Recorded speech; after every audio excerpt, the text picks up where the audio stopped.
Hello students. In the last video, I have been telling you about the Frankfurt Parliament, what was the main motive of the Frankfurt Parliament, and what led it to its failure, and what happened after Frankfurt Parliament.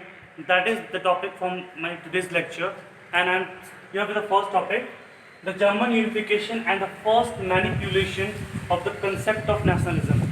This is a very important lecture today because I am taking two crucial topics of this chapter that is very much discussed in the board examination, or it might also help you later on when you go with your IS and IPS examinations. I am dealing here with two things, that is the German unification, that is a story, normal story हो जाएगा.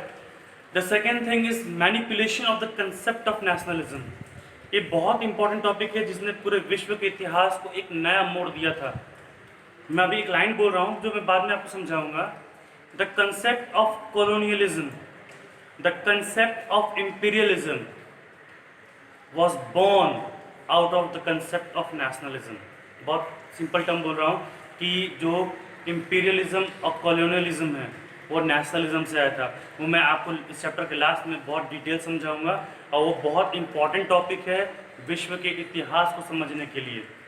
अभी हमको दो चीज़ समझना है, German unified कैसे हुआ और first manipulation of nationalism, the concept of nationalism. Manipulation का मतलब होता है चीज़ों को बदल देना. कहते हैं ना, सच नहीं बोलना पर सच जैसा बोलना, चीज़ों को थोड़ा बदल देना, उसको मैनिपुलेशन कहते हैं. अक्सर हम लोग करते हैं ना घर पे, गलती करते तो क्या होता है, गलती से हो गया, ऐसे हो गया, वैसे हो गया, इसको कहते हैं मैनिपुलेट करना, बातों को गोल गोल गोल गोल घुमाना, बदल देना.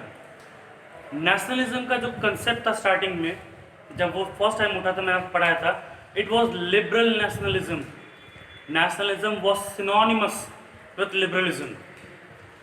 नेशनलिज्म का जो मतलब था वो फ्रीडम से ही मतलब था, मतलब आज़ादी from the despotic and autocratic rule of monarchy. राजा का क्रूर शासन से आज़ादी को ही उस समय नेशनलिज्म कहते थे.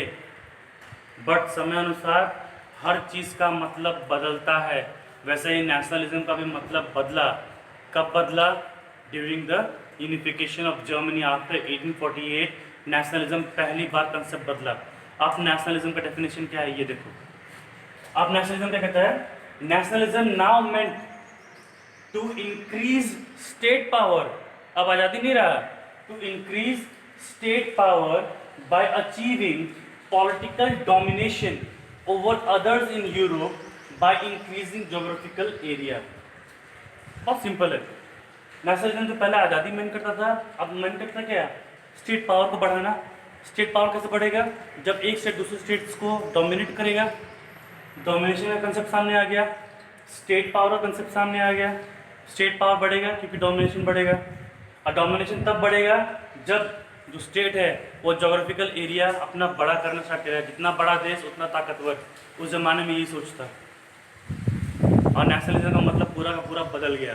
जो नेशनलिज्म पहले आज़ादी के बारे में बात करता था, सिटीजन्स की इक्वालिटी के बारे में बात करता था, अब वो नेशनलिज्म का अर्थ हो गया कि अपने स्टेट के पावर को बढ़ाना, ज़्यादा से ज़्यादा ज़मीन कैप्चर करना और डोमिनेशन करना दूसरे स्टेट्स को यूरोप में. ध्यान रहे, बहुत इंपॉर्टेंट टर्म है, बहुत इंपॉर्टेंट टॉपिक है. इस टॉपिक को अपने याद कर लीजिए, बार बार पढ़िए, read your book and get this concept very much clear in your mind. तो नेक्स्ट टॉपिक है वो है जर्मन यूनिफिकेशन. हम जानते हैं कि भैया फ्रैंकफर्ट पार्लियामेंट जो था वो फेल कर गया, totally fail. But Frankfurt parliament fail होना कभी नहीं दर्शाया कि ये जर्मन यूनिफिकेशन है, जो आइडिया है वो पूरा पूरा फ्लॉप कर गया. After the failure of the Frankfurt parliament, जो प्रूसिया था, one of the states of Germany, it took upon itself the responsibility to unify Germany. जो प्रूसिया था, जर्मनी का एक छोटा सा राज्य, उसने अपने ऊपर ये जिम्मेदारी ले ली कि वो पूरे जर्मनी को यूनिफाई करेगा, क्योंकि उस समय नेशनलिज्म का अर्थ क्या था? स्टेट पावर बढ़ाना.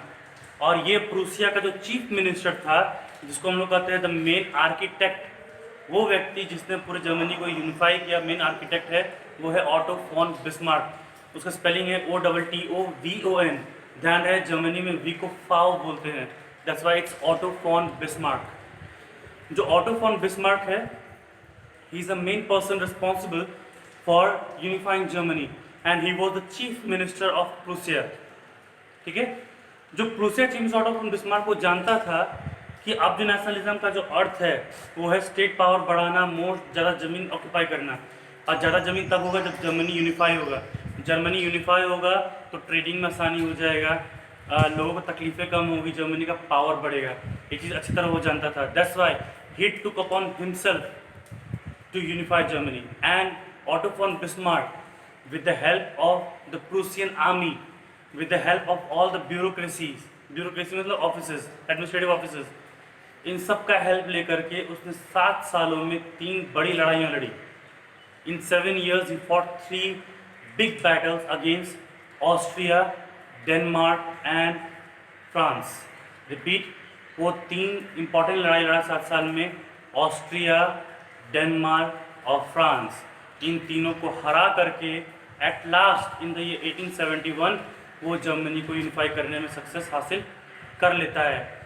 और on 18 January 18 January 1871 which is also called the German unification day, इस दिन वो hall of mirrors in the palace of Versailles और प्रिंसेस, जितने भी 39 स्टेट्स के प्रिंसेस इकट्ठा होते हैं, आर्मी के जनरल्स इकट्ठा होते हैं, ऑटो फॉन बिस्मार्क खुद रहता है, सारे प्रूसियन मिनिस्टर्स होते हैं, उनके बीच में प्रूसिया का जो उस समय का रूलर था, उस टाइम पीरियड का जो रूलर था, केजर विलियम वन, मैं रिपीट कर रहा हूँ, केजर विलियम वन, उसको किंग बना दिया गया ऑफ यूनिफाइड जर्मनी। ठीक है, Kjær William one on 18 January 1871 became the first king of unified Germany, and this was possible only through the leadership of Otto von Bismarck, who was the chief minister of Prussia, and he knew very well what was the importance of a unified state. ठीक है, German unification समझ में आ गया, nationalism का कैसे change हुआ वो समझ में आ गया। एक छोटा सा टॉपिक है next, that is political rights to women। ध्यान रहे, the women were the most neglected people, yet the most neglected sections in Europe at that point of time। women जो थे बहुत एक्टिव पार्टिसिपेंट्स थे। वो फ्रेंच रेवोल्यूशन में आप पढ़े होंगे, there was a topic on the rights of women, आपने सफरेट मूवमेंट के बारे में पढ़ा होगा। women जो थे not only in France but in all over Europe you'll find many women associations who were very actively taking part in the concept of nationalism, in spreading the concept of nationalism all over Europe. They formed their own association, they had their own newspapers, they had regular meetings, but despite everything they were never ever given political rights। जो equality का concept है उन्होंने कभी मिला ही नहीं, लोगों ने दिया ही नहीं। इनफैक्ट जो फ्रैंकफर्ट पार्लियामेंट है उसमें भी विमेन गए थे, तो women were there in the Frankfurt parliament but as mere observers, उनको बस ऑब्जर्वर के तौर पे रखा गया था। They were not allowed to speak and they had the no words in the formation of the constitution. इस तरीके से विमेन को नेग्लेक्ट किया गया। And we have also studied in class 9 कि जो विमेन थे they fought for more than 200 years for the political rights, the suffragette movement. उसमें बहुत सारे फेमस फीमेल राइटर्स के नाम हैं, फीमेल लोग हैं जिन्होंने बहुत अच्छी अच्छी चीज़ें लिखी, बहुत यूरोप में अपना कहते हैं विमेन के बारे में चीज़ समझाने की कोशिश किया। उनमें से कुछ राइटर्स के नाम मैं आपको बता रहा हूँ, मे भी अपना इनमें पढ़ा हो या आपने मिस कर गया हो, किसी ने बताया ना हो, आप ध्यान रखिएगा। एक सबसे इम्पॉर्टेंट नाम आता है, दैट इज़ मैरी वोल्स्टोनक्राफ्ट। मैरी वोल्स्टोनक्राफ्ट जो मैरी शेली राइटर की मदर भी हैं। मैरी वोल्स्टोनक्राफ्ट ने एक बुक लिखा था, vindication on the rights of women.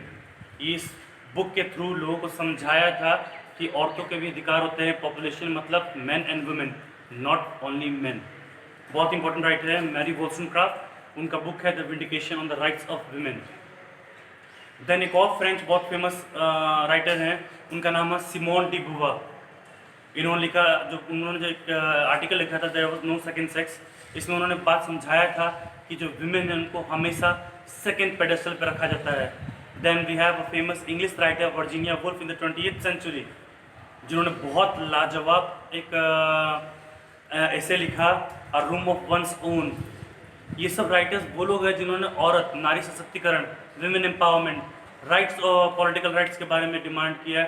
And really they fought, many women were burned alive because they fought for the rights of women. Because कोई औरत पढ़ लिख लेती थी, कोई औरत अपना डिमांड करती थी, दे वर टर्म्ड एज विचेस।